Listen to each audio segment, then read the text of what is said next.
повелете.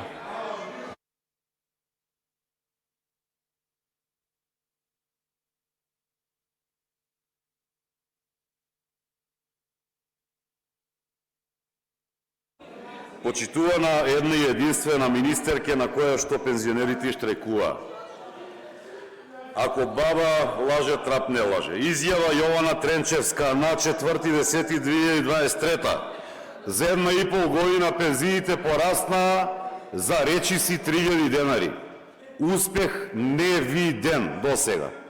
Сега тогаш за година и пол пораснале 3.000 и тоа било успех невиден. Сега растат 7.000, ама сега не чини. Оти друг ги прави тие работи, така? Оти Јована не го прави тоа. Ајде овака. 23.8.2019 владата донесе одлука за покачување на пензиите 36 денари за оние под 14.000 и 63 за оние над 14.000. Мајка ми и татко ми имаат тројца внуци, моите две деца и детето на брат ми. Со 99 денари покачување, единствено можеа по 33 денари да им поделат или по половина милка чоколадо до 80 грама на сите тројца. Ете толку можеа. Сега, двајцата пензионери, моите родители, за една година ќе имаат дополнителни 168.000 денари или повеќе од вашите покачувања за 166.812 денари. Почитувана поранешна министерке на која што и штрajкува пензионерите. Предходно имаше пораст на индексот на трошоците за живот, како што има и секоја година, и тоа е нешто што е неизбежно.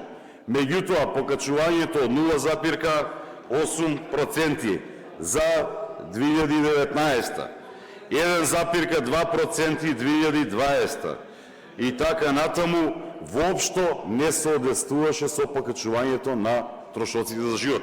И секогаш вие кога немате што да кажете, вие тогаш измислувате комисии, па ќе правиме социјален диалог, па со Мила Царовска таму ќе се тегнеме година, 2-3, за да се донесе некакво решение.